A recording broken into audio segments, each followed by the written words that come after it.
we got another review video. This is Bob Ross oil paint. I'm going to be honest here. When I saw Bob Ross oil paint and how cheap it was, I just figured it was a grift on Bob Ross's name, that someone was like, hey, we'll put someone famous on our tubes and then we'll make lots of money. And that's pretty much what I thought. I thought it was just like terrible paint with a famous person's name unfortunately plastered on it. Beloved Bob Ross. But I decided to pick some up, and I got some yellow ochre and some alizarin crimson. And why both? Because some is firm oil paint and some is soft oil paint.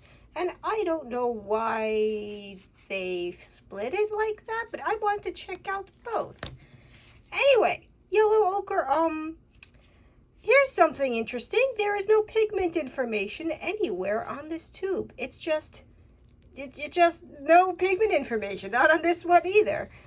And that's why I'm wearing the gloves, because I don't know what exactly is in this, because there is just nothing. There is no pigment. They have the safety information, which is nice, and it's in multiple languages, but there's just nothing. No pigment information. But what I did notice was manufactured by Golden Artist Colors. And who else makes Golden Artist Colors? Whoops. Williamsburg is from Golden Artist Colors. Things happen to this tube. But this one has pigment information. Golden Artist Colors. So I'm just like, is this like generic paint made by the same company as Williamsburg, but in a different package, like batteries? Like how you'll have a generic brand that's just as good as the original, but this is like half the price. So yeah, we are going to have a little comparison here between yellow ochre from Bob Ross and Williamsburg. I only have Italian yellow ochre. I don't have domestic yellow ochre, which probably would have been a better comparison, but nonetheless. And we're also going to figure out what the firm and soft oil paint thing was about. Like, I assume this one's going to be softer than the other one because it says so on the tube. But yeah, and also it's kind of sunny today. It's also been still a billion freaking degrees. And we're just going to take a look. Ooh, that's a lot of oil up there. I've seen worse. Come on. There we go. That happens sometimes. But I've seen worse. That's not terrible. We're gonna...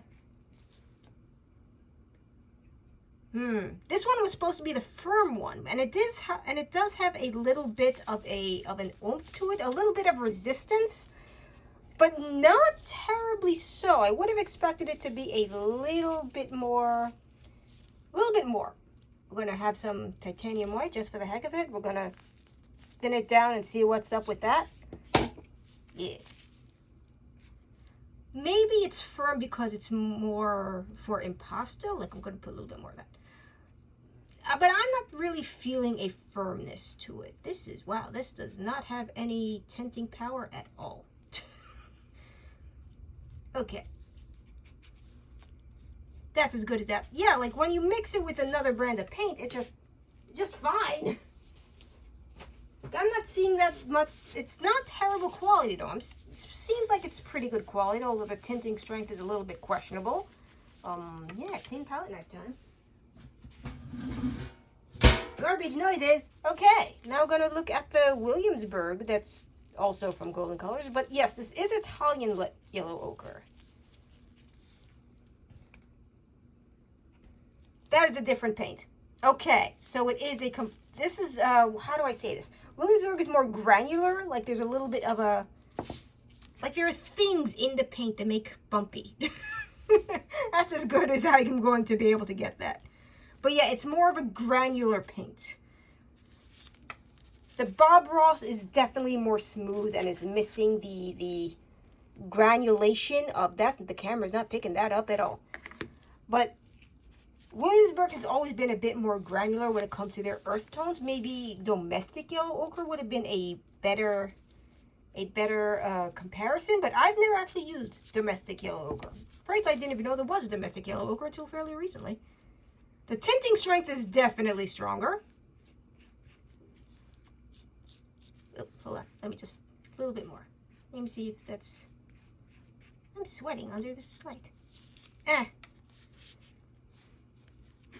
Yeah, I'm seeing the quality difference, but this The Williamsburg has more granulation. The Bob Ross, I don't know whether we're talking about firm, but maybe when I compare it against the smooth one, it'll be more apparent. But the quality doesn't seem to be terrible, quite honestly. I have seen worse. And we are going to clean off that palette knife. My worry is that there is no pigment information on any of these bottles. I have no idea what the hell is in these bottles. Garbage noises. We're going to look at the soft oil paint, alizarin crimson, and see what the heck is up with that. Woo. Haha. Oh, that is making some unfortunate noises. Kind of make a squelch noise. Just, come on. Don't know why some brands do that they just kind of stick to the tube and don't want to come out. Also, I've heard that we're running out of original alizarin crimson pigment. Like, Williamsburg put out a memo that they're just out. That they have one last stock of alizarin crimson. Okay, this one definitely was more smooth than the yellow ochre, so I guess that's what they mean by firm and smooth, and it's a much less impasto. So yeah, the sun is moving and it's creating some shadows. Where did it go? There it is. Gonna mix with some titanium white. Pronounced with the hua because Bob Ross. And we're just using good old Winsor & Newton Titan white for this. Not the best quality, but again, I've seen worse. That's a nice little rosy color. Yeah. Okay. Gonna clean off that palette knife. Gonna use the other one.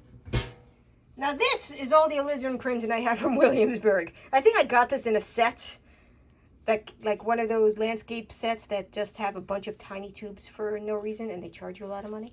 So I don't know how much alizarin crimson we're actually going to get out of this. But this one does have the pigment information, so that's nice. Yeah. That seems almost the same. But yeah, we only got a little bit out of that tube. That's almost the same. Okay. That's fair. No, it's not as transparent as the Bob Ross, which is weird.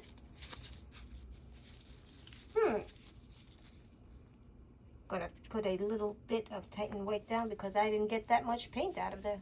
Ooh, my camera's not picking up any of that at all. Okay. I'm very good at being the YouTube. There we go. A little bit of this. And yeah, more or less, the tint and shade is more or less the same. But the transparency, there is definitely more transparency on the Bob Ross. Not as thick as the Williamsburg. But the color is more or less on point. And I saw very little difference between the firm and the soft. The firm definitely has a bit more resistance is what the word I was looking for. The soft flows more freely, but maybe this is better for impasto. Heck if I know. But Williamsburg, the earth color definitely had more granulation. So this is definitely from two different mills, two different places, even though they both come from golden colors, like golden colors, golden earth colors. I don't know. Where is your pigment information, Bob Ross? That is what I want to know.